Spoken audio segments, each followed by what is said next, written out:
السلام علیکم ورحمۃ اللہ وبرکاتہ ان الحمد للہ نحمده ونستعینه ونستغفره ونعوذ باللہ من شرور انفسنا ومن سیئات اعمالنا من يهده اللہ فلا مضل له ومن يضلل فلا هادی له واشهد ان لا الہ الا اللہ وحدہ لا شریک له واشهد ان محمدا عبده ورسوله اعوذ باللہ السمیع العلیم من الشیطان الرجیم من حمزه ونفخه ونفثه یا ایھا الذین آمنوا اتقوا اللہ حق تقاته ولا تموتن الا وانتم مسلمون یا ایھا الناس اتقوا ربکم الذی خلقکم من نفس واحدہ وخلق منها زوجها وبث منهما رجالا كثيرا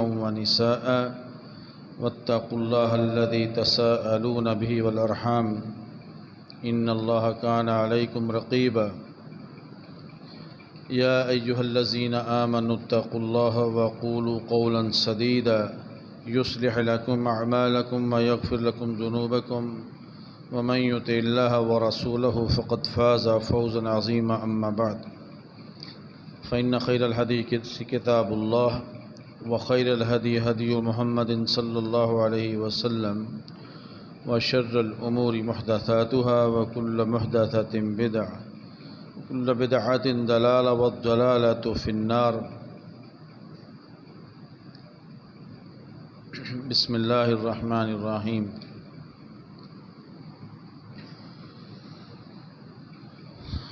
بنی الاسلام علی خمس. اللہ تعالیٰ نے اسلام کی بنیاد 5 ارکان کے اقرار، عہد، پیمان، اس کو دل و جان کے ساتھ تسلیم کرنا، ان پر رکھی ہے. ان میں ایک بنیادی عمل حج ہے. ہمارے ہاں جو لوگ ادھر سے حج کرتے ہیں بالعموم وہ حج تمتع کرتے ہیں. حج تمتع یہ ہے کہ سب سے پہلے حج تمتع کے لیے ضروری ہے کہ عمرے کے لیے اس کی نیت کے لیے احرام باندھا جاتا ہے اور عمرہ کیا جاتا ہے، پھر احرام اتار دیا جاتا ہے. پھر جب 8 ذی الحجہ کو حاجی مینا کی طرف جو مناسک حج ادا کرنے میں پہلا عمل ہے، اس وقت دوبارہ احرام باندھتے ہیں. میری معلومات کے مطابق 100% ہی لوگ پاکستان سے جو جاتے ہیں وہ حج تمتع کرتے ہیں. آج ہم حج تمتع پر ہی بات کریں گے چونکہ ہمارے متعلق ہی یہ ہے، ورنہ 3 طرح کے حج ہوتے ہیں: حج قران، حج مفرد، حج افراد. یہ 3 قسم کے حج ہیں. آج ہم اپنے موضوع کے متعلق ہی بات کرتے ہیں. حج قران میں، حج مفرد میں، ان میں ایک میں قربانی نہیں ہوتی ہے. اگر کوئی قربانی نہیں کر سکتا تو اس میں قربانی نہیں ہوگی. اس میں صفا اور مروہ کی سعی طواف زیارہ کے ساتھ منسلک کی جاتی ہے اور وہ احرام نہیں اتارا جاتا. جب حاجی میقات کو کراس کرتا ہے تو احرام پھر اتار نہیں سکتا ہے. پھر وہ طواف کرنے کے بعد مینا کی طرف بھی جائے گا، حج مکمل کرے گا، اس کے بعد سعی کے ساتھ وہ طواف اتارے گا. لیکن آج ہمارا موضوع چونکہ حج تمتع ہے، ادھر سے لوگ حج تمتع ہی کرتے ہیں. اس میں پہلا عمل عمرہ ہے. میرے بھائیوں،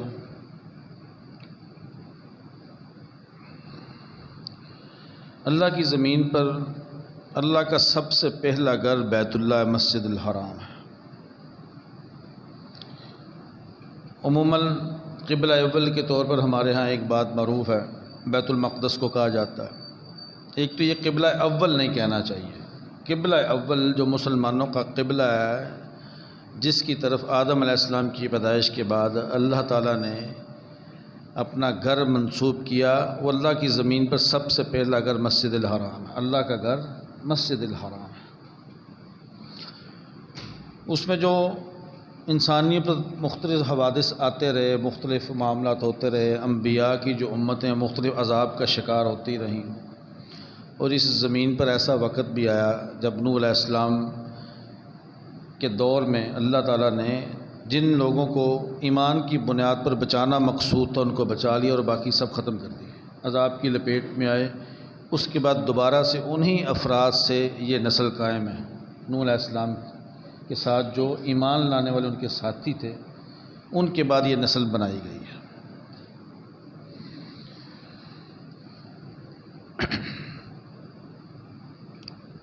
حج کو زندگی میں ایک دفعہ کرنا فرض ہے جس کو استطاعت پہنچ گئی ہے۔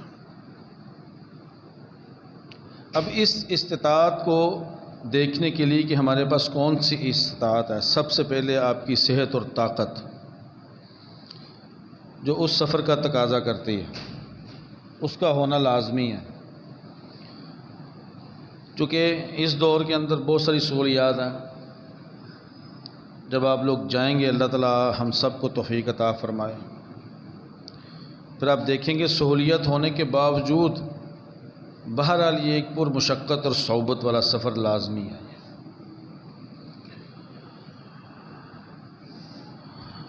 اس کو کرنا لازماً فرض ہے، اور پہلی استطاعت اس کی قوت اور طاقت اور جسمانی حالت ہے۔ اس کے بعد زیادہ راہ کے لیے جو خرچ چاہیے ہے وہ لازمی ہے۔ ایسا نہیں ہے کہ لوگوں سے مانگ کر بندہ حج کرنے کے لیے چلا جائے۔ یہ ٹاپک ہمارا تقریباً 2 جمعہ میں ہوگا، اور یہ بات یاد رکھیے، میں بیان کر بھی لوں نا، آپ کے دل میں ایسے سوالات بھی ہوں گے جو میں یہاں بیان نہیں کر پاؤں گا، اور جب آپ پوچھیں گے، ہر بندے کی اپنی کیفیت ہے، اس کے مسائل اور معاملات ہیں، اس کے متعلق وہ پوچھ سکتا ہے، تو آپ پوچھیں گے تو اس کا جواب دیا جا سکے گا۔ اجمالی طور پر میں اس کو بیان کروں گا۔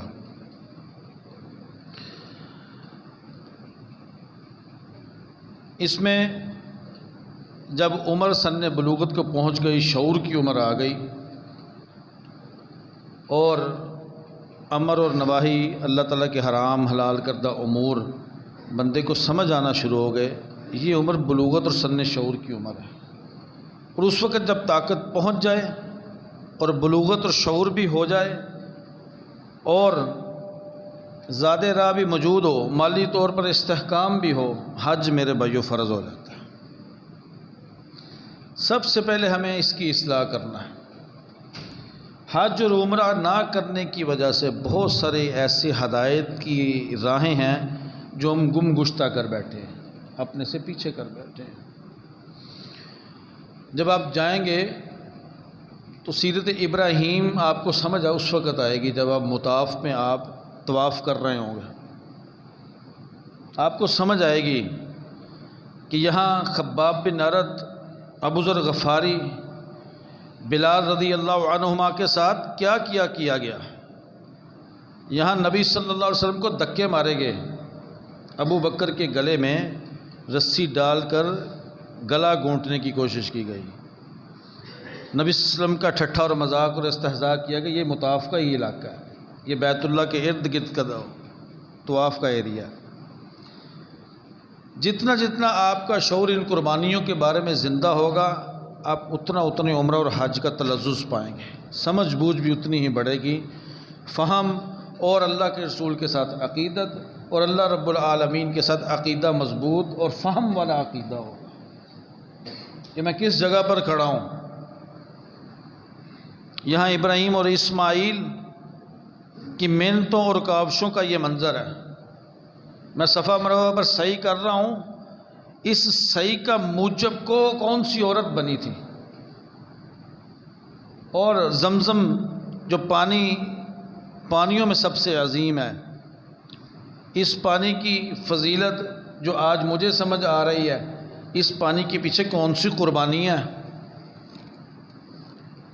جب بندہ یہ سمجھ بوجھ کے ساتھ سفر کرتا ہے تو اللہ تعالیٰ اس کو واپس ہمیشہ کے لیے ہدایت دے کر لوٹاتا ہے۔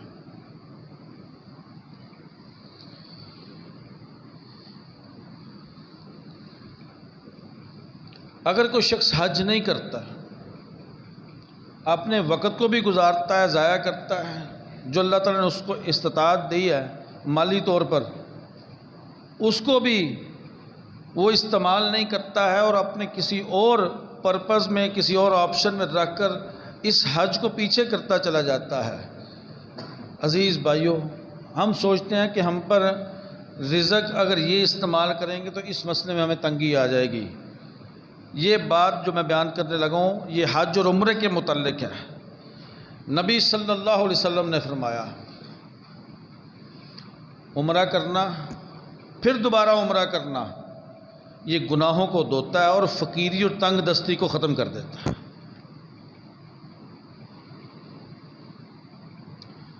حج کرنا گناہوں کو صاف کر دیتا ہے اور رزق کی وسعت اور کشائش اور کشادگی کا باعث ہے۔ حالانکہ بندہ اپنا کاروبار چھوڑ کر گیا ہے اور اس کاروبار کو کسی کے سپرد کر گیا، جیسا وہ خود ہے وہ ویسا تو کوئی کاروبار نہیں پیچھے سے کر سکتا، اور پیسہ بھی استعمال کیا اس نے، اور پیسہ استعمال کیا، وقت بھی لگا دیا، کاروبار سے دور بھی ہو گیا، واپس پلٹا تو اللہ تعالیٰ بہت ساری نعمتوں کے ساتھ اس کو دے کر واپس پلٹائے گا۔ اب جو شخص یہاں ضائع کرتا ہے اس وقت کو، ہمارے یہاں عموماً یہ چلتا ہے کہ بچوں کی شادی ہے، اس شادی کو کروں گا تو پھر جاؤں گا۔ اب بھائی شادی کا فریم تم نے اتنا بڑا ڈیزائن کیا، تم نے تو 1 کروڑ روپیہ لگانا ہے اس پہ، تم نے اس کو سیٹ کیا ہوا ہے۔ عموماً ہمارے ہاں جن لوگوں نے بہت بڑا سرمایہ شادیوں پر لگانا ہوتا ہے ان کے الفاظ یہ ہوتے ہیں۔ متوسط سا آدمی تو پھر بھی کوشش کرتا رہتا، اللہ سے دعائیں مانگتا ہے تو کوشش کر کے چلا ہی جاتا ہے حج کے لیے۔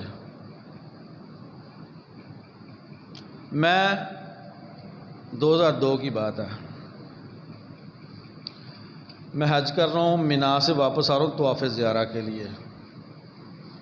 اس وقت میری عمر چھوٹی تھی، لیکن ایک شخص نے مجھے آواز دی تو میں نے پیچھے مڑ کر دیکھا تو حیران ہو گیا میں۔ وہ مجھے کہتا ہے کہ حاجی صاحب آپ یہاں مجھے دیکھ کر حیران ہوتے ہوں گے کہ یہ حج کیسے کر سکتا ہے؟ تو میرے دل میں واقعی یہی بات تھی۔ میں نے اس کی بات کا جواب ہی نہیں، میں اس کو ہکا بکا دیکھ رہا ہوں، اسے ملا۔ وہ کہتا ہے وہ ایک مسجد کے باہر کھڑے ہونے والا چوکیدار گارڈ تھا۔ وہ کہتا ہے ایک شخص آیا میرے پاس تو نماز کے لیے آیا، کہتا ہے حج کرنا؟ کہتا ہی کر لیتا ہوں۔ کہتا اچھا جاؤ پاسپورٹ بنوا کر لاؤ۔ اس نے مجھے پاسپورٹ کے لیے پیسے دیے، ارجنٹ فیس دی، ہفتے بعد میں نے پاسپورٹ لا کر دے دیا۔ پاسپورٹ لے کر گیا، اس کے بعد اس نے پتہ نہیں کیا کچھ کیا، سارے پیپر کچھ دنوں کے بعد لا کر مجھے دیے، ٹکٹیں تھیں اس میں، باقی پیپر تھے۔ کہتا جاؤ آج کے لیے۔ عزیز بھائیو، حج ہدایت کا باعث ہے، عمرہ ہدایت کا باعث ہے۔ جب بندہ اس کو اس نیت کے ساتھ اللہ تعالیٰ سے التجا اور دعائیں کرتا ہے تو یقیناً اللہ تعالیٰ اس طرح کے راستوں کو آسان بنا دیتا ہے۔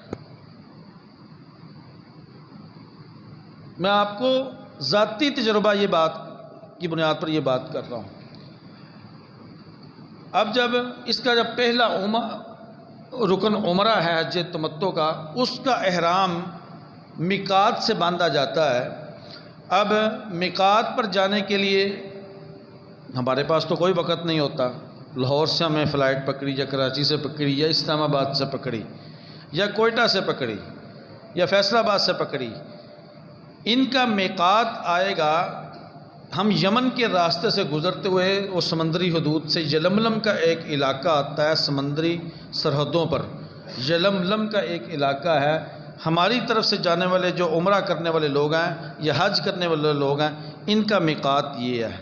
میقات سے پہلے میقات کو گزر کر نہیں، میقات تک یا میقات سے پہلے احرام باندھنا لازمی ہے۔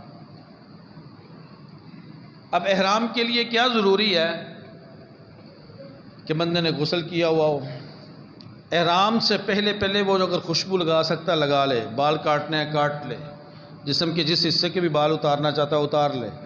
احرام کے بعد جب اس نے احرام باندھا اور جب کہہ دیا لبیک للعمرہ کہ یا اللہ میں عمرے کے لیے حاضر ہو گیا ہوں، وہ میقات پر اس کا عہد کیا جاتا ہے، اس کے الفاظ بیان کیے جاتے ہیں۔ اب جب ہم جہاز میں بیٹھے ہوتے ہیں جدہ اترنے سے پہلے تقریباً 35 منٹ قبل، جتنی رفتار جہاز کی ہوتی ہے، جہاز میں اعلان کر دیا جاتا ہے کہ میقات آ گیا ہے۔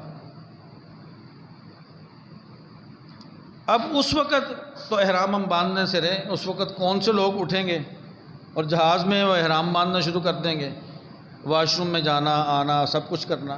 اب اس کا آسان طریقہ کیا ہے؟ آپ لاہور سے جا رہے ہیں، آپ نے ادھر سے سارا احرام باندھ لینا ہے، لیکن آپ اس وقت محرم نہیں ہیں، آپ نے وہ کپڑا ضرور اوپر اوڑھ لیا، نیچے تہمند باندھنے، لیکن آپ کا احرام نہیں ہے وہ، چونکہ آپ میقات پر ابھی پہنچے نہیں ہیں۔ میقات پر پہنچنے کے وقت پر یہ نیت کی جاتی ہے۔ آسان طریقہ یہ ہے کہ یہاں آپ احرام باندھ لیں، لیکن نیت نہیں ہے۔ اس سے پہلے میں نے آپ کو سمجھایا خوشبو لگا لیں، اس کے بعد خوشبو نہیں ہے، اس کے بعد بال کھینچنا نہیں ہے جسم کی کسی سے۔ اچانک وضو کرتے وقت، مسح کرتے وقت آپ کی داڑھی یا سل کے بال اتر گیا، اس پر کوئی قدغن نہیں ہے، اس پر کوئی دم نہیں ہے۔ اب جب آپ نے یہ احرام باندھ لیا، میقات پر پہنچے، میقات پر پہنچتے ہی لبیک للعمرہ یہ لفظ آپ نے کہنے ہیں کہ یا اللہ میں عمرے کے لیے حاضر ہو گیا ہوں۔ آپ گئے حج کے لیے ہیں، لیکن حج تمتع کا پہلا رکن کیا ہے؟ عمرہ۔ یہ وہ عمرہ ہے جو آپ نے کرنا ہے اور آپ کا احرام اتر جانا ہے، اس لیے اس وقت آپ نے عمرے کی نیت باندھنی ہے۔ جب آپ نے یہ کہنا ہے لبیک للعمرہ، تو اس وقت لبیک اللہم لبیک، لبیک لا شریک لک لبیک ان الحمد والنعمت لک والملک لا شریک لک۔ اس وقت اس کو بلند آواز سے پڑھنا ہے۔ بلند آواز سے یہ مطلب نہیں کہ آپ کی آواز دوسروں کے کانوں کو اور ان کے طبیعت پر بوجھ بنے، اور نہ ہی یہ کورس کی صورت میں پڑھنا ہے۔ عموماً حج میں لوگ گروپ لے کر جاتے ہیں نا، تو ہر عملی کورس کی صورت میں شروع ہوتا ہے۔ وہ لوگ مطاف میں پھر رہے ہیں تو کورس کی صورت میں پڑھ رہے ہوتے ہیں، جس سے باقی جو معتمر ہیں، عمرہ کرنے والے ہیں یا حجاج کرام ہیں، ان کے لیے یہ مسائل پیدا ہوتے ہیں۔ یہ سنت طریقہ نہیں ہے۔ اپنے طور پر آپ نے پڑھنا ہے لبیک اللہم لبیک، لبیک لا شریک لک لبیک، کہ یا اللہ میں حاضر ہو گیا ہوں، اپنا سب کچھ لے کر حاضر ہوں۔ وہ شعور کیا ہے کہ میں اتنے گناہ، اپنے زندگی کی اتنی غلطیاں، سب کچھ میں آج بھگتانے کے لیے، صفائی کرنے کے لیے لبیک اللہم لبیک۔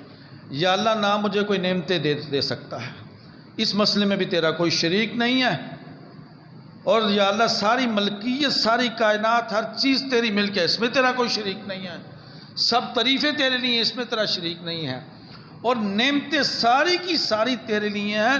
میں ان ساری نعمتوں کے حصول کے لیے، پیچھے سے بندہ اقرار کر رہا ہے لا شریک لک لبیک ان الحمد والنعمت لک والملک لا شریک لک۔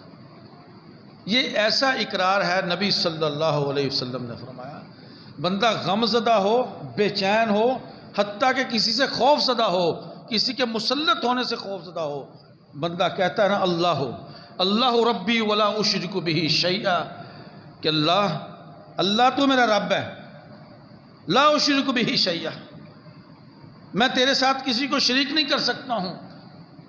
یہ اتنا عظیم جملہ ہے، یہ اتنا عظیم عقیدہ اور فہم ہے، اس کا اقرار کرنا غموں کو اور بندوں کے مسلط ہونے کو ختم کر دیتا ہے۔ اس کو پڑھتے چلے جائیں، بقیہ بھی اللہ تعالیٰ کا آپ ذکر کریں، درود شریف پڑھیں، اور جب آپ جدہ ایئرپورٹ پر اتریں گے، اس وقت آپ کا میقات سے آپ گزر چکے ہیں، آپ کا احرام کی ساری ہی وہ شرائط آپ پر لاگو ہو چکی ہیں اس وقت۔ اس کے بعد آپ نے اپنا سامان کلیئر کرنا ہو، تقریباً 4-5 گھنٹے لگ جاتے ہیں ادھر کلیئر ہوتے ہوتے۔ اب عموماً کیا ہوتا ہے، یہ وہ مشاہدے ہیں جو میں نے اپنی آنکھوں سے دیکھے ہوئے ہیں۔ عموماً ہوتا یہ ہے، حاجی صاحبان جاتے ہیں، سامان فوراً پھینکتے ہیں اپنے کمرے میں اور نکل جاتے ہیں عمرہ کرنے کے لیے۔ نہیں کرنا ایسا کام۔ آپ پیچھے سے دیکھیں، یہاں سے آپ گجرانوالہ سے چلیں، سفر کیا لاہور کا، لاہور ایئرپورٹ پر بورڈنگ سے 3 گھنٹے پہلے آپ کی بورڈنگ کا مسئلہ ہے، وہ بھی آپ نے وقت گزار لیا۔ پیچھے رہاں بھی آپ دن اور رات کسی وقت جاگتے ہیں، رشتہ داروں کو ملتے رہے ہیں، یہ سارا وقت آپ چلتے جائیں۔ آپ کو جہاز ایک ایسی سواری ہے، یہ بس سے بھی بری ہے، اس میں آرام نہیں ہوتا جہاز میں، یہ ایک سخت سفر ہے۔ دیکھنے میں جہاز بہت خوبصورت ہوتا ہے، جب آپ جدہ ایئرپورٹ پر اتریں گے تو آپ کی بس ہو چکی ہوگی، وہ خوشی اور نہال ہوتا ہے بندہ کہ بندے نے سامان پھینک کر عمرے کے لیے چلا گیا مسجد الحرام میں. ایسا بالکل نہیں کرنا. اسی وقت رکھیں، آرام کریں، فوراً کھانا کھائیں اچھا، اور آرام کرنے کے لیے لیٹ جائیں 2 گھنٹہ 2 گھنٹے جتنی آپ کی طبیعت مانتی ہیں. نماز آپ نے مکمل کرنی ہے. اس وقت نماز ہوٹل میں مسجد بنائی گئی ہوتی ہے، کیونکہ وہ حرم کی حدود کا علاقہ ہوتا ہے. اس وقت نماز ادھر ادا کر لیں. نماز ادا کرنے کے بعد آرام کریں. آرام کرنے کے بعد اچھے طریقے سے فریش ہو کر وضو بنا کر آپ مسجد الحرام کی طرف جائیں. اور ہمارے ہاں یہ ہے کہ ہم دروازے ڈھونڈتے رہتے ہیں، باب الفتح کہاں ہے، باب العمرہ کہاں ہے، باب عبدالعزیز کہاں ہے، تو باب فہد کہاں ہے. بالکل یہ تردد نہیں کرنا. نبی صلی اللہ علیہ وسلم نے جب عمرہ کیا، جب فتح مکہ کے بعد اللہ کے رسول بیت اللہ میں داخل ہوئے، تو وہ باب الفتح کا جو حصہ تھا اس حصے سے داخل ہوئے تھے. اگر آپ کا ہوٹل اسی ہی روڈ کی مناسبت سے سامنے آ رہا ہے، شارع ابراہیم خلیل کے سامنے آتا ہے یہ، اگر آ رہا ہے تو پھر آپ چلے جائیں، کوئی مسئلہ نہیں ہے، اللہ تعالیٰ آپ کو اجر دے دے گا. لیکن اگر نہیں آ رہا تو یہ بہت بڑی مشقت ہے، جہاں آپ گھومتے گھومتے آپ کو 1 گھنٹہ ہی لگ جائے گا وہ دروازہ ڈھونڈتے. آپ کسی بھی دروازے سے داخل ہو جائیں گے. داخل ہونے کے بعد آپ نے استلام کرنے کے لیے حجر اسود کے سامنے ہی پہنچنا ہے. عمرہ آپ کا یہیں سے شروع ہوگا. اللہ تعالیٰ نے اگر آپ کو توفیق دی، ہمت اور اس وقت وسعت نظر آ رہی ہے کہ آپ کسی کو مار داڑ کر آگے نہیں جا سکتے، ویسے جا سکتے ہیں، تو آپ حجر اسود کا بوسہ لیجئے، استلام کیجئے. اس کو استلام کہتے ہیں. اگر کوئی بندہ نہیں جا سکتا ہے، بالکل نہیں جا سکتا، سمجھ لگتا ہے کہ میں اگر جاؤں گا تو لوگوں کو دھکیل کر جاؤں گا، بندہ اپنی طاقت کے بل پر بھی سمجھتا ہے میرے لیے کوئی مسئلہ نہیں ہے، لیکن اس کو یہ بھی سوچنا چاہیے وہاں وہ عورتیں بھی طواف کر رہی ہیں، اس نے کئی لوگوں کو گھسیٹ کر جانا ہے، کونیاں جونسن پسلیوں میں لگتی ہیں. کئی لوگ اپنے ضعف اور کم ہمتی کی وجہ سے اپنی جان بھی گنوا بیٹھتے ہیں اس جگہ پر. بڑے بڑے میں نے دیکھے ہیں لوگ، قوی جسہ والے لیکن دلی طور پر کمزور، انہوں نے حجر اسود کا بوسہ تو لے لیا لیکن واپس نہیں پلٹ سکے. واپس پلٹے ہیں اور نیچے لوگوں کے پاؤں تلے آ گئے اور ان میں گھسٹ گھسٹ کر ان کی جان بھی نکل گئی. اس لیے یہ کام نہیں کرنا ہے. نبی صلی اللہ علیہ وسلم نے اس سے منع کیا. اللہ کے رسول سے خود ثابت ہے کہ نبی صلی اللہ علیہ وسلم نے بوسہ بھی لیا اور اونٹنی پر بیٹھ کر طواف کرتے ہوئے استلام بھی کیا، اشارہ بھی کیا حجر اسود کی طرف. اللہ اکبر. حجر اسود کی طرف دائیں ہاتھ کے ساتھ اشارہ کیا. اب جب استلام کرنے کے لیے بندہ ادھر پہنچا ہے، اس وقت اس نے دائیں کندھے کو ننگا کر لینا ہے. جو پہلے 3 طواف ہیں اس وقت جب اس نے استلام کرنا ہے، حجر اسود کی طرف اشارہ کرنا ہے، اللہ اکبر کہتے ہوئے یا بوسہ لے کر، یہاں سے اس کا طواف شروع ہو گیا. اب جب اس نے پہلے 3 چکر لگانے ہیں، اس نے پہلوانی چال کے ساتھ، جیسے پہلوان چلتا ہے ایسے، اس کو رمل کہتے ہیں. اگر اس میں بھی بندے نے وسعت سمجھی ہوئی ہے کہ میرے اس طرح زیادہ اچھل سکتا ہے یا کم اچھل سکتا ہے، یا جتنی وہ سپیس سمجھتا ہے، آگے کتنے لوگ جو طواف کرنے والے ہیں ان کی حالت کیا ہے، وہ اسی انداز سے اس عمل کو کرے گا. اب وہ بھاگنے کے انداز میں اور پہلوانی، جیسے کھاڑے میں پہلوان اترتا ہے وہ اترنے کی کوشش کرے گا، وہ کئی لوگوں کو رون دے گا. ایسے طاقتور آدمی ہوگا، ہلکا سا کندھا لگے گا تو ایک گرے گا، اس کے بعد اگلا بھی گرے گا. لیکن رمل کرنا ہے، یہ رمل مردوں کے لیے، عورتوں کے لیے نہیں ہے. اب یہاں آپ رکیے. جو خواتین، ہماری بہنیں، مائیں، بیٹیاں جو عمرہ یا حج کرنے کے لیے ہیں، انہوں نے یہاں سے احرام کہاں سے باندھنا ہے، احرام کیسا باندھنا ہے. اب یہاں یہ ہے باقاعدہ اس کے لیے احرام کی مناسبت سے اس رنگ کے یہاں ابائے بکتے ہیں. ایسا نہیں ہے، نہ سفید رنگ ضروری ہے، نہ کالا رنگ ضروری ہے. جو عورت نے لباس پہنا ہوا ہے، عورت نے جو لباس پہنا ہے وہ اس کا احرام ہے. ہاں، اس نے چادر اوڑھنی ہے، جس طرح کی اس کی عادت ہے اپنا پردہ کرنے کی، وہ اپنا ڈھانپ سکتی ہے. ہر عورت کی مختلف عادت ہے.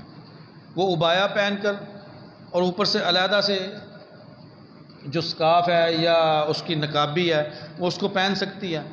یہی اس کا احرام ہے.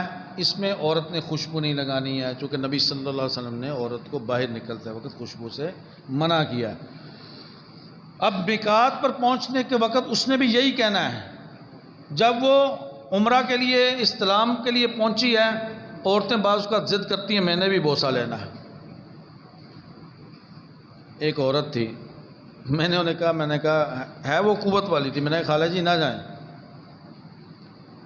نہیں پتر میں لے لاں گی، میں بوسہ لے لاں گی۔ عصر کی نماز کا وقت تھا۔ خیر میں یہ کہہ کر آگے نکل گیا۔ اب طواف کرتے کرتے چونکہ وضو تھا میرا، آگے اذان ہو چکی تھی، اذان ہونے کے ساتھ ہی طواف رکنا شروع ہو جاتا ہے، اور 2-4 منٹ میں اس کو ختم کر دیتے ہیں، روک دیتے ہیں مطاف میں۔ اب میں جب وہاں پہنچا تو میرے سامنے کیا منظر تھا، اس عورت کو لوگوں کے ہاتھوں نے اٹھایا ہوا تھا۔ ساری حرمت گئی نا، بوسہ لینے کے لیے تو گھسڑ گئی اندر، اب لوگوں کے ہاتھوں پر ہے وہ، ایسے لوگوں نے اس کو اٹھایا ہوا، اس کے بال بکھر ہوئے ہیں، کوئی سر پر چیز نہیں ہے، حرمت ضائع ہو گئی اس کی۔ اس لیے عورتوں کو اس لحاظ سے احتیاط کرنی چاہیے۔ عورت نے بھی بالکل اسی طرح استلام کرنا ہے، وہ اشارہ کرے اور شروع ہو جائے، لیکن عورت یہاں رمل نہیں کرے گی، پہلوانی چال نہیں چلے گی۔ عورت اپنی اعتدال کے ساتھ چال، جہاں اس کو احساس ہو جائے کہ یہاں مردوں کے ساتھ میرے کندھے نہیں لگیں گے، یا تو عورت بالکل طواف کے بیرونی کناروں پر چلے، یا بالکل بیت اللہ کے ساتھ ساتھ جو عورتیں چل رہی ہوتی ہیں ان کے ساتھ مرد نہیں لگ سکتے ہیں۔ جو اس سے ذرا ہٹ کر چلتی ہیں، جیسے یہ بیت اللہ کی دیوار ہے اور یہاں عورتیں چل رہی ہیں، ان کو یہاں بھی مرد ملیں گے، باہر بھی مرد ملیں گے۔ وہ بیچاری جب ان میں سے راستہ نکالنے کی کوشش کرتی ہیں، ان کے کندھے لگتے ہیں۔ یا آپ کو میں تجربہ بتا رہا ہوں، یا تو بالکل بیت اللہ کے ساتھ ہو، اپنے محرم کے ساتھ ہو، اس کو وہ بازوؤں کے آسرے کے اندر اس کے سہارے میں لے کر طواف کراتا جائے، یا وہ بالکل مطاف کے کناروں پر چلی جائے، وہاں سکون کے ساتھ، وہ چکر بڑا ہو جاتا ہے، یا اوپر چلی جائے، اوپر جا کر آرام سے کرے۔ لیکن ہر عورت کی طاقت، کمزوری، ضعف یہ علیحدہ مختلف ہے۔ اب جب اسلام شروع کیا ہے میرے بھائیوں، جب تک اللہ رب العالمین کی توحید، اللہ تعالیٰ کی تعریف، اللہ تعالیٰ کی تسبیحات بندہ بیان نہیں کرتا، آپ اللہ کو منا نہیں سکتے۔ ایسا ضبط قائم کرتا اللہ تعالیٰ مطاف میں کہ آپ خاموشی کے ساتھ خوب اللہ تعالیٰ کی تعریفیں بیان کیجیے، خوب بیان کیجیے، اللہ کی تعریف کے کلمات کو ادا کیجیے۔ اب ہمارے ہاں یہ ہے کہ لوگوں نے کتاب پکڑی ہوئی ہے ہاتھ میں، ایسے پکڑی ہوتی ہیں کتابیں، اب وہ طواف کر رہے ہیں اور کتاب پر دیکھ رہے ہیں یہاں مولوی صاحب نے کیا کہا تھا، یہاں کیا نشان لگایا تھا۔ میرے بھائیو اس سے نکل جائے، میں بالکل آپ کو اب آسان طریقہ بتانے لگا ہوں، وہ طریقہ بتانے لگا ہوں، علیحدہ سے آپ کو دعائیں یاد کرنے کی ضرورت نہیں رہے گی، ہر شخص کو دعائیں آتی ہوں گی۔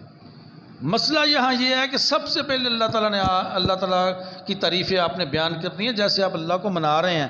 کیوں منا رہے ہیں؟ آپ نے صفحہ پر جا کر کھڑے ہونا ہے، اور اس وقت آپ نے ہاتھ اپنے بیت اللہ کی طرف کر کے مانگنا ہے، یہاں خوب تعریفیں کیجیے اللہ تعالیٰ کی۔ مانگنے سے پہلے اپنے دل کو اطمینان سے بھر لیجئے، اور آپ کا اطمینان ہو جائے کہ میں نے اللہ تعالیٰ کی تعریفیں کی ہیں، میں نے اپنے رب کو منانے کے لیے جو میں نے مناجات پیش کرنی ہے، میں اللہ کے سامنے مناجات کرنے کے لیے جا رہا ہوں۔ کیا ہے؟ سبحان اللہ والحمد للہ ولا الہ الا اللہ واللہ اکبر ولا حول ولا قوت الا باللہ، سب کو آتا ہے؟ کوئی ایسا تو نہیں جس کو نہیں آتا؟ اچھا، سبحانک اللہم و بحمدک و تبارک اسمک و تعالی جدک ولا الہ غیرک آتا ہے؟ ہاں، یہ ثنا کی دعا ہے نا، نماز کے افتتاح پر پڑھی جاتی ہے نا، یہ عظیم ترین کلمات اللہ تعالیٰ کی تعریف کے ہیں۔ لا الہ الا اللہ وحدہ لا شریک لہ لہ الملک و لہ الحمد وہو علی کل شیء قدیر آتا ہے؟ سورۃ الفاتحہ آتی ہے نا؟ دعا کی قبولیت میں جو جزو لا ینفک ہے وہ سورۃ الفاتحہ ہے۔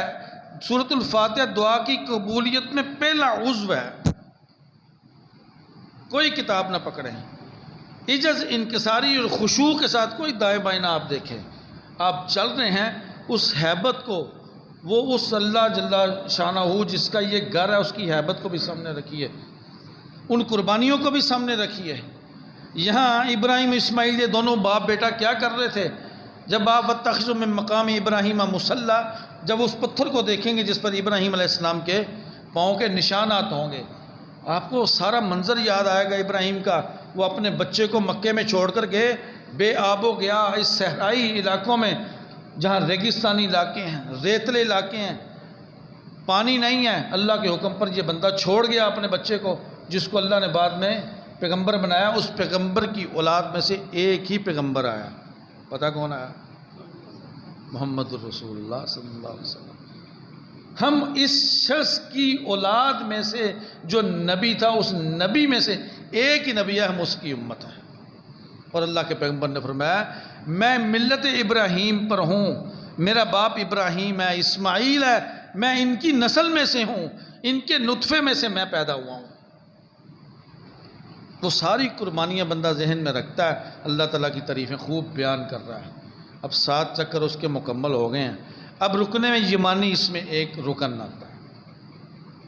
جب ہم کرتے ہیں نا، بہت ساری غلطیاں ہوتی ہیں جس کی وجہ سے لوگوں کو عمرے کا علم ہی نہیں رہتا، وہ آدھے گھنٹے میں باہر آ جاتے ہیں عمرہ کر کے، کہتے ہیں عمرہ کر لیا ہم نے۔ عمرہ اگر صحیح کیا جائے تو تقریباً 2.5 گھنٹے لگتے ہیں۔ ایسا ہوتا رہا، کال آ گئی بھائی آپ کہاں ہیں؟ میں نے کہا ابھی تو میں طواف کر رہا ہوں۔ کہتا ہم نے تو عمرہ کیا، ہم تو مروہ کے باہر کھڑے ہیں۔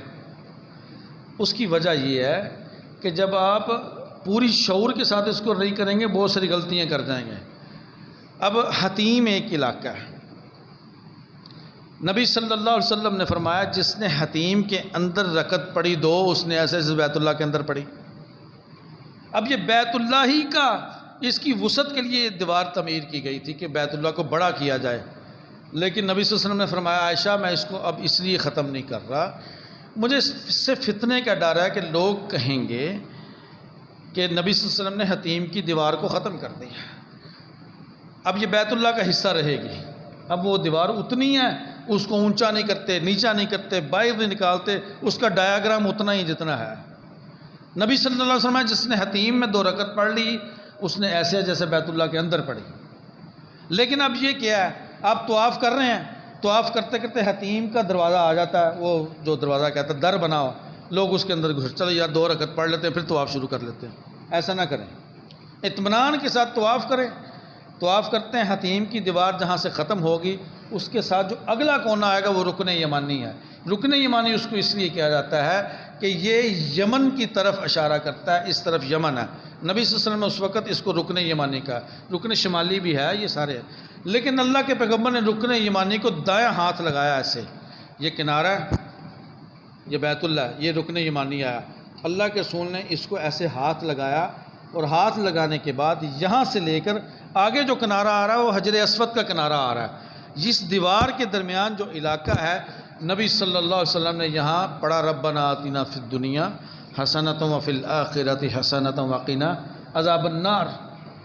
اور یہ عظیم دعا یہ ہے کہ اللہ کے پیغمبر نے فرمایا یہ دنیا اور آخرت کی بلائیاں اس کے اندر سمیٹ دی گئی ہیں۔ بندے کا حق ہی یہ ہے کہ وہ بندہ جب اللہ کے سامنے کھڑا ہو اور دنیا اور آخرت کی بھلائیاں طلب کرے۔ یہاں اللہ کے پیغمبر نے یہ دعا پڑھی، 1 چکر مکمل ہو گیا حجر اسود تک جاتے ہوئے، پھر اس کے بعد اسی طرح استلام کرنا ہے، موقع ملے بوسہ، نہ موقع ملے تو اشارہ اللہ اکبر۔ عموماً لوگ کیا کرتے ہیں، رومال پکڑا ہوا ہے وہ رومال کے ساتھ نہ لگا دیتے ہیں، تماشا بھی تو چلتا ہے نا، جتنا ہمارا علم ہے اس طرح وہاں بھی نظر آتا ہے بہت کچھ۔ رومال پکڑے ہوتے ہیں، آگے بائے بھلے حاجی کی آنکھ میں کسی میں لگ جائے، وہ رومال مارتے ہیں بیت اللہ کی طرف یا پھینکتے ہیں، کہتے ہیں وہ لا کے میں نے پڑھا دے۔ ایسا میرے بھائیو بالکل سنت کے خلاف ہے۔ نبی صلی اللہ علیہ وسلم نے ایسی کوئی بات نہ بتائی یا نہ کی، یا نہ صحابہ کرام نے کیا۔ جو کام اللہ اور اس کے رسول نے نہیں بتایا اور صحابہ کرام نے نہیں کیا، یہ کام دین میں بدعت ہے، اس کو رائج نہیں کرنا، اس سے احتیاط کرنی۔ اب اسی طرح استلام کرتے ہوئے اسی طرح اللہ کی تعریفیں بیان کرنی ہیں۔ کبھی آپ سورۃ الفاتحہ پڑھ رہے ہیں، کبھی آپ سبحانک اللہم و بحمدک و تبارک اسمک، کبھی آپ یہ پڑھ رہے ہیں، کبھی آپ لا الہ الا اللہ وحدہ لا شریک لہ لہ الملک پڑھ رہے ہیں، کبھی آپ قرآن کی سورت پڑھ رہے ہیں قل ھو اللہ احد، چونکہ یہ اللہ تعالیٰ کی خوب تعریف اور توحید کا زبردست اقرار ہے۔ اللہ کی اصل حیثیت اللہ نے بتائی ہے کہ دیکھو مجھے کسی نے پیدا نہیں کیا، نہ میں اپنے جسم سے کسی کو پیدا کرتا ہوں، اور یہ پوری دنیا کے باطل ادیان کا رد ہے۔ عیسائیت اور یہودیت کا رد بندہ کرتا ہے اس وقت، میں نہیں مانتا۔ عیسائی کہتے ہیں عیسیٰ اللہ کا بیٹے ہیں، یہودی کہتے ہیں عزیر ابن اللہ، میں نہیں مانتا چونکہ میرے رب نے کہا ایسے نہیں ہے۔ آپ اس وقت سورۃ الاخلاص پڑھیں، پڑھ لی 7 چکر مکمل ہو گئے۔ اب جب آپ نے حجر اسود پر 7ویں چکر پر پہنچنا ہے اس وقت استلام نہیں کرنا ہے، آپ کے 7ویں چکر مکمل ہونے تک طواف مکمل ہو گیا، سمجھ گئے؟ اب جب مکمل ہو گیا اس کے بعد اللہ تعالیٰ نے بیان کیا وَاتَّخِذُوا مِن مَقَامِ إِبْرَاهِيمَ مُصَلَّى، مقام ابراہیم کو مصلی پکڑو، یہاں نماز ادا کرو۔ اب مقام ابراہیم پر طواف کے دوران ہی وہ مقام ابراہیم کا پتھر لگا ہوا ہے، اب ہم اس جگہ پر تو نہیں پڑھ سکتے، رش اتنا زیادہ ہے، نہ سترہ قائم ہوگا، نہ اگر عورت پڑھنے کی کوشش کرے گی وہ روندی جائے گی، مرد پڑھنے کی کوشش کرے گا وہ دوسروں کو متاثر کرے گا، اس لیے اب ویسے تو سعودی گورنمنٹ اب اجازت بھی نہیں دیتے، اب اس جگہ پر کھڑے نہیں ہونے دیتے ایسے۔ اب آپ مقام ابراہیم کے یہ 2 رکعت آپ وہ حرم کی جو حدود ہے، مسجد الحرام کی جو حدود ہے، آپ کسی جگہ پر پڑھ سکتے ہیں۔ فرض کریں آپ نے وضو دوبارہ بنانا ہے، آپ وضو دوبارہ بنانے کے لیے باہر نکلیں، آپ نے اب جانا صفا کی طرف، وہ صفا پہاڑی جہاں حاجرہ رضی اللہ تعالی عنہ اپنے بیٹے کی پیاس اور بھوک کو اپنے دل میں جو تڑپ انہوں نے محسوس کی، وہ پہاڑی کی طرف دوڑی، پھر مروہ کی طرف دوڑی اور آوازیں لگاتی نہیں، یہاں پانی نہیں ہے، چونکہ بچے کا نظر آ رہا ہے یہ مر نہ جائے کہیں بچہ۔ یہ کیفیت اللہ تعالیٰ کو اتنی پسند آئی کہ اللہ رب العالمین نے صفا اور مروہ اس دوڑ کو اتنا پسند کیا، چونکہ پیچھے قربانی بہت بڑی تھی۔ ابراہیم اللہ کے حکم پر اسماعیل کو چھوڑ کر گئے تھے، اپنی بیوی کو ادھر چھوڑ کر گئے تھے جہاں کوئی سہارا نہیں تھا، لیکن اللہ کا حکم تھا، جہاں کوئی انسان ان کا محافظ نہیں تھا، گارڈین نہیں تھا کہ ان کی حفاظت کرنے کا، کھانے پینے کو بندوبست کر دینا، کسی کے سپرد نہیں کر گئے، کوئی انسان نہیں ہے ادھر، اللہ کے حکم پر چھوڑ گئے۔ اللہ تعالیٰ کو یہ جد و جہد، یہ کاوش، یہ محنت، یہ تڑپ اتنی پسند آئی کہ یہ حج اور عمرہ قیامت تک کے لیے اس کا حصہ بنا دیا گیا۔ اب 2 رکعت آپ جس جگہ پر مرضی پڑھیں، اس 2 رکعت پڑھنے کے سے پہلے نبی صلی اللہ علیہ وسلم نے زمزم کا پانی خوب پیا۔ عبداللہ بن عباس رضی اللہ تعالیٰ عنہ بیان کرتے ہیں کہ میں اللہ کے رسول کو پانی پلا رہا تھا، چونکہ میں نے وہ مشکیزہ بھرا ہوا تھا، تو اللہ کے رسول نے پانی پیا، اتنا پانی پیا، اور ساتھ کہہ رہے تھے اس کو خوب پیو، سر پر بھی بہاؤ اس کو، اس میں اللہ نے صحت بھی رکھی ہے، اس میں بھوک اور پیاس کا خاتمہ بھی ہے، اور اس میں اللہ نے بھلائی رکھی ہے اس پانی میں۔ کہتے میں نے بھی پانی پیا خوب، میں نے اللہ کے رسول کے کہنے پر پانی پیا، اور اتنا پیا کہ میری انگلیوں کے اندر اس پانی کی تراوت محسوس ہونا شروع ہو گئی۔ اب یہاں پانی ہوتا کیا ہے، جہاں بس ہو جاتی لوگوں کی اس پانی پینے کے بعد، کرتے کیا ہیں، تھکے ہوتے ہیں نا ہم، پسینہ بہہ رہا ہوتا ہے، ویسے تو سارا سینٹرل اے سی ہے وہ، لیکن بہرحال پسینہ تو آتا ہے۔ اب ہوتا کہ ہم ٹھنڈا یخ پر کرتے ہیں، وہ لکھا ہوتا بڑا ٹھنڈا پانی، ہم سیدھا ٹھنڈے پانی کی کولروں کی طرف جاتے ہیں، پیتے ہیں، خوب پیتے ہیں۔ اب پیتے پیتے کیا کرتے ہیں، چونکہ گرم ہے جسم، سر پر بھی باتتے ہیں، ٹانگوں پر بھی پھینکتے ہیں، اب ٹانگوں پر پھینک لیا، سر پر بھی پھینک لیا، اندر ٹھنڈا یخ پانی ہے۔ اب جب صفا کی طرف جاتے ہیں پاؤں ہی نہیں اٹھتے، پاؤں اٹھتے ہی نہیں ہیں، اتنے بوجھل ہوتے ہیں بندہ چل ہی نہیں سکتا، پڑ گئی نا مصیبت۔ اس لیے عزیز بھائیو، پانی ٹھنڈا نہیں پینا، جو سادہ پانی وہ بھی ٹھنڈا ہی ہوتا ہے لیکن یخ نہیں ہوتا ہے، پانی سادہ پئیں، خوب پئیں۔ اس کے بعد آپ نے صفا کی طرف جانا ہے، جب صفا کی طرف جانا ہے تو استلام کر کے جانا ہے۔ یہاں تک سمجھ آئی ہے؟ مشکل تو نہیں ہوا؟ کوئی علیحدہ سے میں نے کوئی ذکر تو نہیں آپ کو بتایا کہ جو آپ کو یاد نہ ہو؟ جب آپ صفا کی طرف گئے ہیں، اب صفا پر کھڑے ہو کر کیا کرنا ہے؟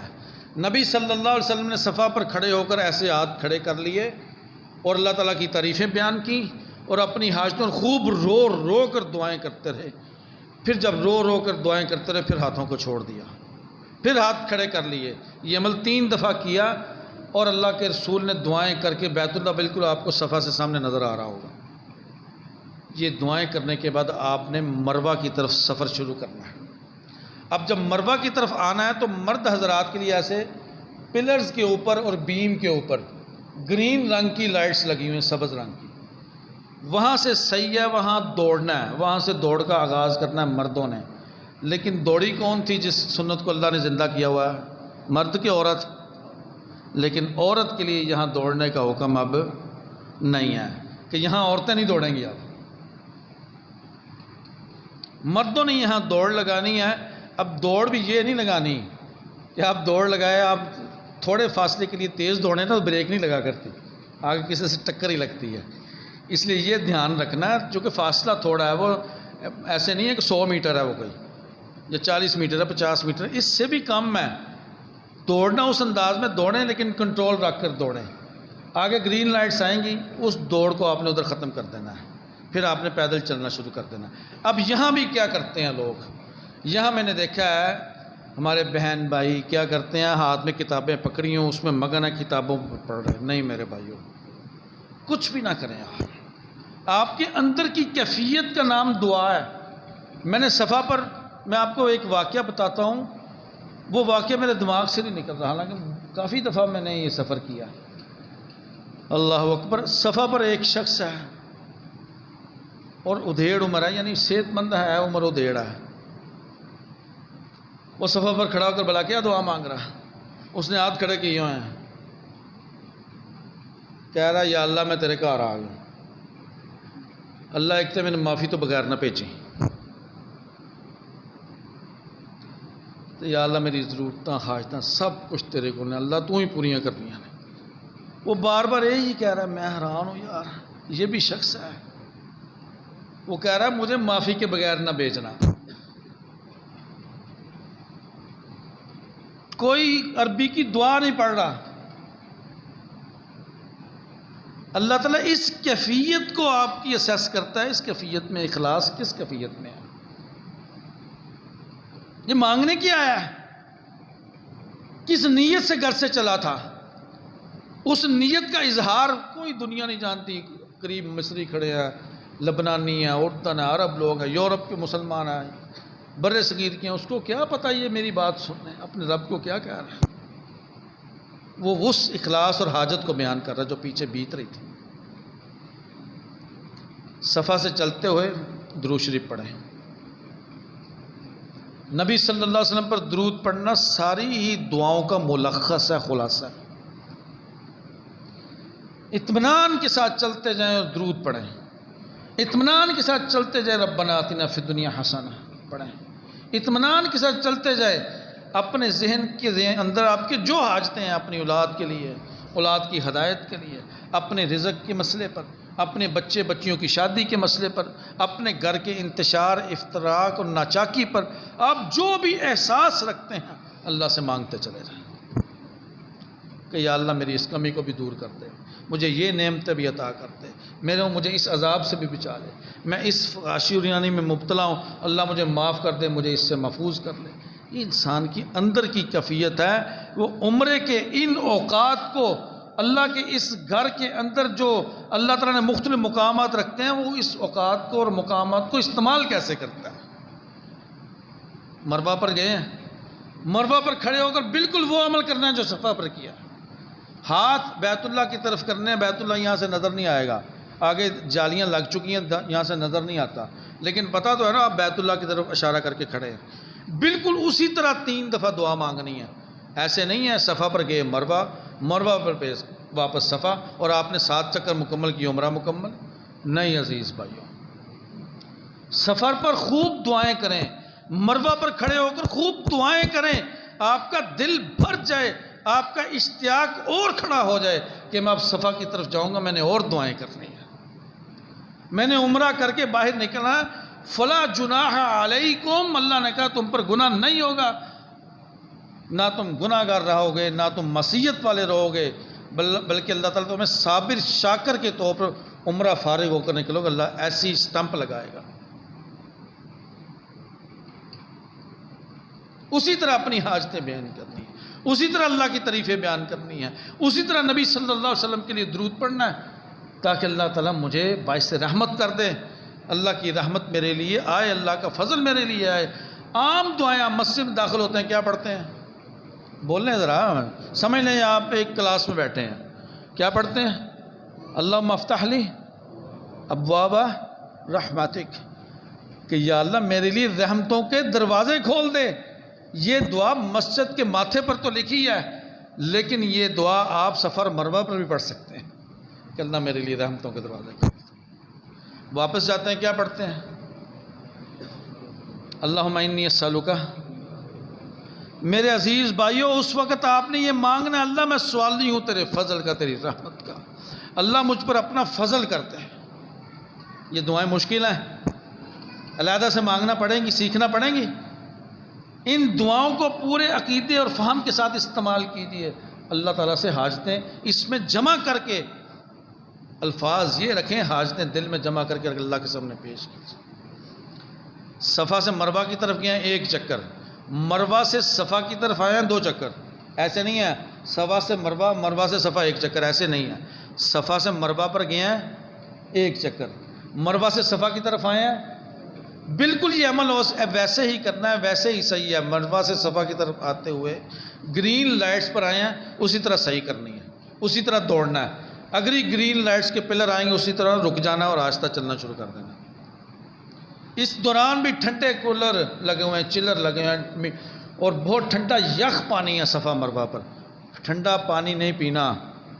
آپ عمرہ تو کر لیں گے، بعد میں آپ شدید انفیکشن کا شکار ہو گئے، بخار آ جائے گا، پھر پڑے رہیں گے ہوٹل میں، پھر ڈھونڈیں گے آپ ڈسپینسریاں پاکستان ہاؤسز کی کہ جائیں ادھر سے دوائیاں لے کر، اب حج کیسے کرنا ہے؟ لوگ پڑے رہتے ہیں، یہ کیوں؟ بخار شدت کا پھر ہوتا ہے انہیں، کسی کو گردن توڑ ہو جاتا ہے، کسی کو کچھ ہوتا ہے۔ یہ کام نہیں کرنا۔ اس طرح آپ کی یہ 7واں چکر جا کر مروہ پر مکمل ہو جائے گا۔ مروہ پر جب آپ نے مکمل کیا، آپ نے دعائیں کی اور مروہ سے باہر نکل گئے، آپ کا عمرہ مکمل ہو گیا۔ اب آپ نے حلق کرنا، یعنی کٹنگ کروانی ہے یا سر منڈوانا ہے، یہ آپشن ہے۔ سر منڈوائیں گے، اللہ کے رسول نے فرمایا اس کی فضیلت ہے۔ اگر کوئی بندہ مشین پھروا لیتا ہے پھر بھی ٹھیک ہے، ویسے پوری کٹنگ کروا لیتا ہے جیسے حجامت کرتے ہیں لیکن برابر بال کاٹنے تو پھر بھی ٹھیک ہے۔ خواتین اب کیا کریں گی یہاں؟ اب خواتین وہیں کھڑی ہو کر، یہ ایک کبھی عمل ہے، برا عمل ہے، اس کو نہیں کرنا۔ خواتین مروہ پر سائڈ پر کھڑی ہو کر کیا کرتی ہیں؟ ایک دوسرے کے بال اس وقت کاٹ رہی ہوتی ہیں۔ میرے بھائیوں، خواتین کو اللہ نے پردے کا حکم دیا، اللہ تعالیٰ نے پردے کا حکم باہر دیا، اور اللہ نے اپنے گھر میں کیا پردہ اتارنا تھا؟ سوچنے والی بات ہے نا۔ ہماری بہنیں اب کیا کرتی ہیں؟ جب مطاف میں ہوتی ہیں تو اپنا چہرہ ننگا کر لیتی، کہتے ہیں لوگوں نے کہا چہرہ ننگا کرنا، ناک پر کپڑا نہیں لگنا۔ بالکل غلط تصور، یہ غلط ہے۔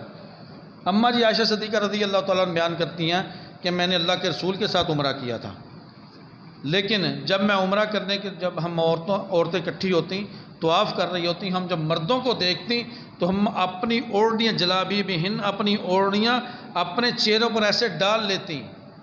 اب چونکہ اس وقت آبادی بھی کم تھی اور مطاف ایسے نہیں تھا، یہاں مطاف تو ہے تھا، ایسی کنکر پتھریاں پڑے ہوئے تھے، سب کچھ تھا، لیکن یہ جو برآمدے ہم دیکھتے ہیں نا باہر بنے ہوئے، ایسے تو نہیں تھا، یہ سارا ایک کھلا حصہ تھا، اور دور سے نظر آ جاتے ہیں مرد آتے ہوئے، دیکھتے کہ مرد مطاف میں داخل ہونے لگے ہیں، ادھر انہوں نے آنا ہے، تو ہم اپنی اوڑھنیاں اپنے منہ پر کر لیتی۔ اب اس سے کیا ثابت ہوا کہ عورت کے لیے بالاولیٰ فرض ہے کہ وہ اللہ کے گھر میں بھی پردہ کرے۔ ہمارے ہاں یہ تصور غلط ہو گیا ہے، اچھی بلی یہاں پردہ کرتی ہیں، ادھر جا کر پردہ اتار دیتی ہیں۔ یہ ایک برا عمل ہے، کبھی عمل ہے، یہ متاثر کرے گا۔ آپ معصیت اور گناہ سے بچنے کے لیے تو حرم میں گئی ہیں، اور آپ کا چہرہ غیر مرد دیکھ رہے ہیں، اس لیے آپ نقاب اوڑھیں۔ میں نے اپنی والدہ کے ساتھ بھی کیا ہوا ہے، اپنی بیوی کے ساتھ بھی کیا ہوا ہے۔ میں نے اپنی والدہ کو بھی عبائے سے خالی نہیں رکھا تھا۔ انہوں نے مجھے پوچھا کیسا مسئلہ ہے، میں نے کہا یہ مسئلہ ہے۔ انہوں نے اسی طرح نقابی بنائی، سب کچھ کیا، حج کیا۔ مجھے ایک عربی ملا تو میں حتیم میں نماز پڑھ رہا تھا، اس نے سب کو باہر نکال دی، میں نے اپنی والدہ کو پیچھے کھڑا کیا ہوا تھا، بیت اللہ کی دیوار کے ساتھ تھا، تو مجھے کان میں آ کر کہتا ہے، وہ شرطا تھا، کہتا ہے حاجی صلاۃ الخفیف، اس کا مطلب نماز ہلکا کرو، ہم نے نا مطاف کو صاف کرنا ہے۔ اس نے بقیے کو پکڑ کر باہر نکالا، لیکن نہ میری والدہ کو کچھ کہا نہ مجھے کچھ کہا، ہم نماز پڑھ رہے ہیں۔ اور اس نے مجھے بعد میں، ایک عربی تھا، شاید کوئی شیخ تھا، عالم تھا، اس نے کہا کہ یہ ہے اصل پردہ، یہ جو عورتیں کرتی ہیں یہ غلط کرتی ہیں، اپنا چہرہ ننگا کر لیتی ہیں۔ میرے بھائیوں، اپنی محرمات کو، اپنی بیوی، بہن، بیٹی کو، اپنی والدہ کو پردے کے ساتھ حرم میں لے کر جائیے، ورنہ یہ عمل متاثر کرے گا اس عمل کی قبولیت کے لیے۔ پردہ فرض ہے۔ اب اسی طرح جب بال کاٹنے کا طریقہ کیا، عورت کیسے بال کاٹے گی؟ اب وہاں کیا کرتی ہیں، مروہ پر کھڑے ہو کر پیچھے سے بال نکالتی ہیں، عورتوں نے کینچی پکڑی، ادھر ہی بال کاٹے جا رہے ہیں۔ حرمت ہے کہ نہیں ہے؟ یہ حرمت تو گئی، بال سارے نظر آ رہے ہیں، پیچھے سے ساری چٹیاں نظر آتی ہیں۔ اب اس کا طریقہ کیا ہے؟ عورت کسی بھی ایک اپنے ہوٹل میں جائے، واپس پہنچے ہوٹل میں جا کر بال کی کوئی ایک لٹ اور چٹیا میں سے لے اور لے کر اس کو ایسے انگلی پر لپیٹے، آخر میں اس بال کے کناروں کو اپنی انگلی پر لپیٹے اور ایسے کاٹ دے، اس کا حلق ہو گیا، اس کے بال کاٹنے کا عمل مکمل ہو گیا۔